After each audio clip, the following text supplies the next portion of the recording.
Now we will have an award, which is my favorite award that we give out every year, frankly. We give out some terrific awards to students, to faculty, administrators. We recognize a lot of people. We'll continue to do that. This award is called the James Paddock Teaching Award, and it's named in honor of James Paddock, who was a professor here. He taught business, international business. He passed away very suddenly, unexpectedly at the age of 49 back in 1992.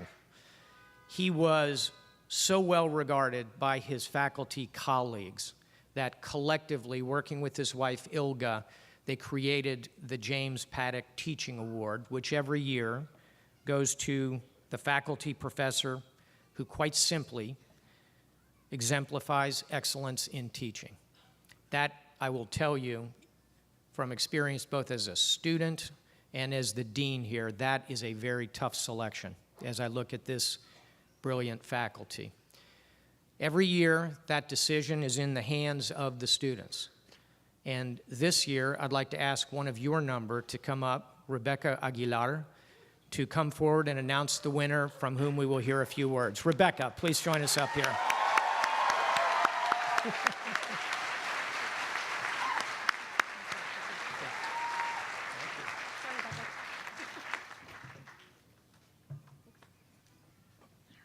Congratulations, classmates. Hi. As students, we can all agree that on the great pleasure to be had in honoring our teachers. Especially here at Fletcher, there is no dearth of extremely dedicated professors, all of whom deserve reward, and whom we thank with every personal and professional step. Receiving the Paddock Award for Excellence in Teaching is no serendipity, for excellence in teaching is the fruit of a concerted effort and the noblest of intentions. Therefore, student council's consideration of each of the final candidates was not an easy undertaking.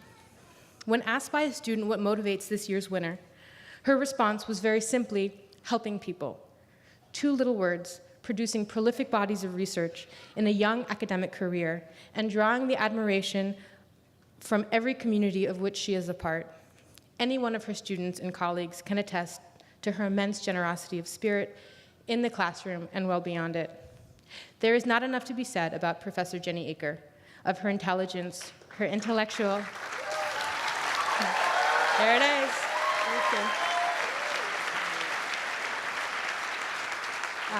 Of her intelligence, her intellectual and emotional honesty, her kindness, and her tireless effort that has benefited so many communities around the world.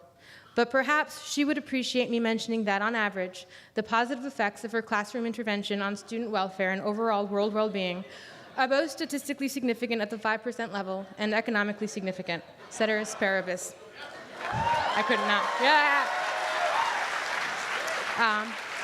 It is no wonder that she received the majority of student votes. So without further hesitation, I present newly tenured Professor of Development Economics, Jenny Aker, to receive.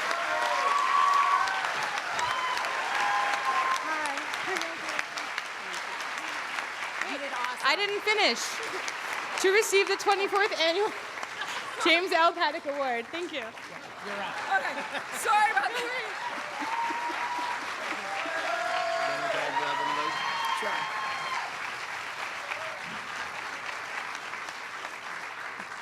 It's just like me to run up on the stage before she finishes the speech. Sorry about that, Rebecca, and thank you. And thank you, class of 2015, for this awesome honor. You have made it. So when Rebecca first told me that I had won the Paddock Award, I thought, yes, all of those years of inviting you over to my house for dinners has finally paid off. As I was basking in that warm glow, I received an email from Dean Sheehan, who reminded me of the second honor associated with the Paddock Award, the speech. Now, I had heard that back in the day, Paddock recipients didn't used to give speeches. Rather, the recipient was simply showered with your undying love and admiration. So I, of course, asked Dean Sheehan if we should just maybe forgo the speech part and jump straight to the undying love part, but he didn't really agree to that. And then it really hit me. I was going to be giving you one of your final send-offs here at Fletcher forever. which is an enormous honor and an enormous responsibility. I mean, what could I possibly say after yesterday's speech and Madeleine Albright? So I did what any good development economist would do. I collected a lot of data. But this time it was on how to write a great commencement speech. So of course, my first data point was our esteemed faculty, many of whom included previous Paddock recipients. And while they had a lot of great advice, a common theme was that I should keep my speech to no more than 1,800 words. Now, keep in mind that this is the number of words for a normal person to give a 10-minute speech. And since my colleagues have never actually seen me in class, I'm highly confident that I can fit a 20-minute speech into 10 minutes. Yes.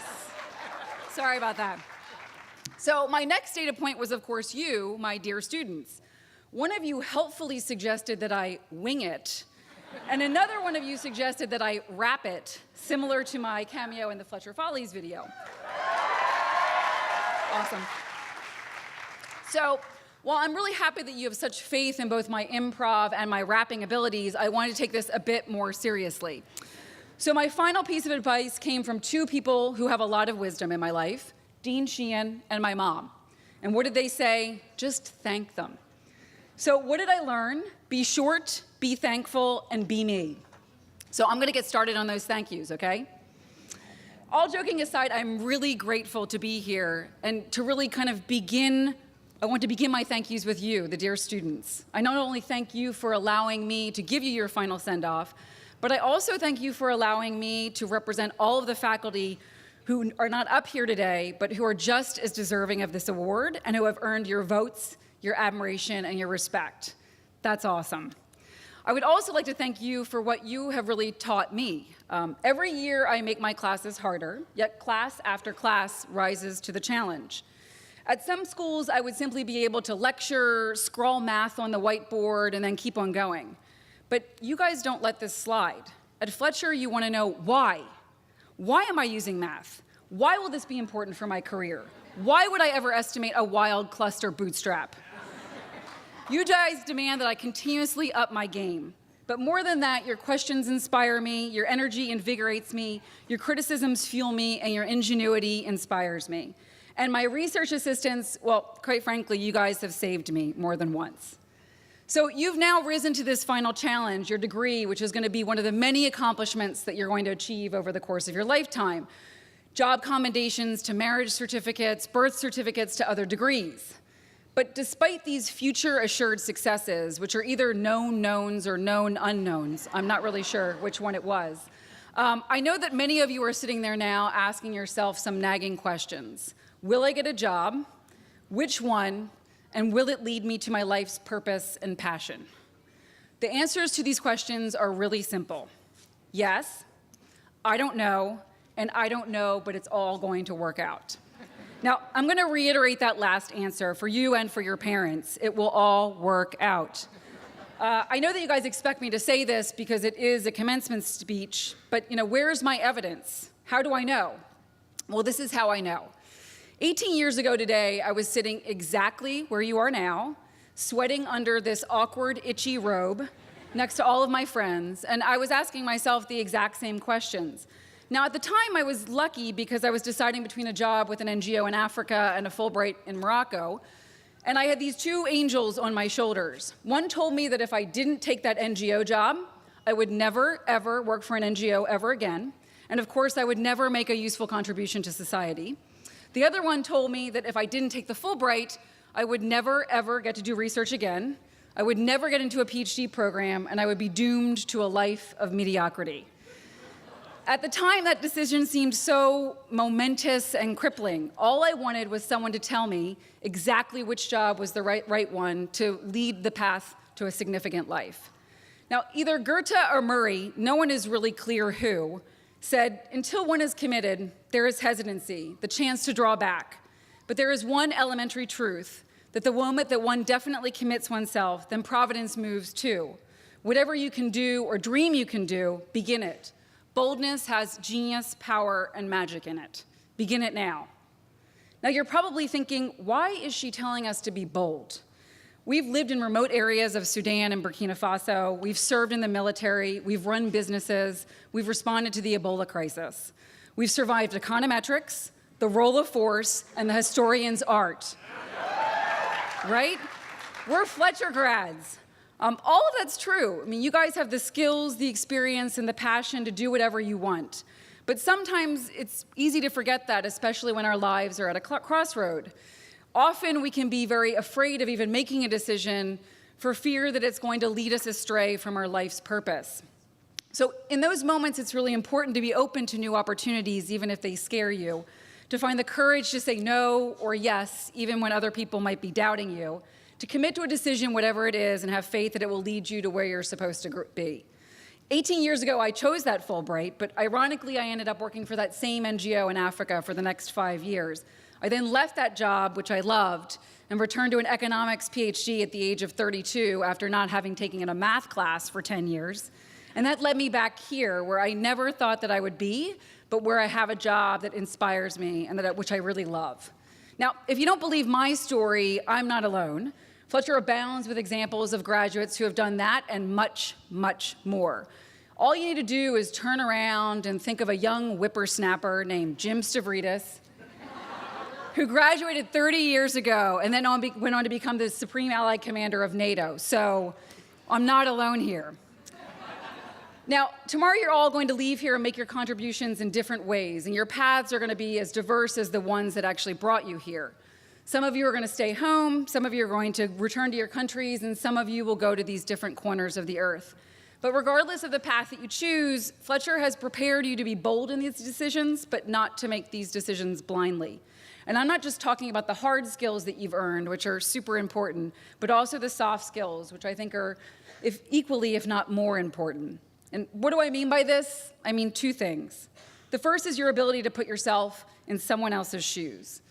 You guys have this skill because you've lived it here. For the past 2 years, you've spent time with your classmates, all of whom come from different countries and backgrounds.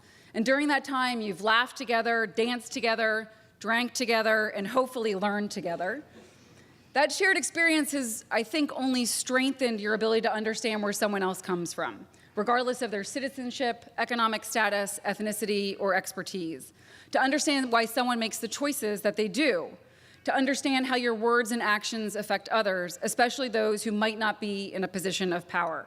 To understand why mentoring and teaching is just as important as leading and learning. And to understand that while you can and should be critical, that criticism needs to be constructive in order to be heard. That shared experience is also related to a second and what I think is most important skill that you've gained at Fletcher, which is really your ability to create and sustain a community. Now, we all know that the Fletcher community is something special. It's this intangible force that can't easily be explained or bottled or packaged or marketed. You know it, but you can't really see it. It's like when those prospective Fletcher students come up to you and say, "What makes Fletcher so special?" And you say, "The community," and then they start giving you weird looks and backing away. So that community is really comprised of you. The dreams you've come up with, the plans you've created, the bonds that you've forged, and the kindness and compassion and fortitude that you've shown. And while this community is almost impossible to describe, it's been really crucial to your Fletcher experience and how you are going to live the rest of your life. I know it was for me. There's a saying in West Africa that says, "On est ensemble." Literally, this means we are together. But more broadly, it means we are all in this together. That whatever happens, I'll be there for you, and I know you'll be there for me too. That sentiment is extremely powerful and can make you feel loved and supported and invincible.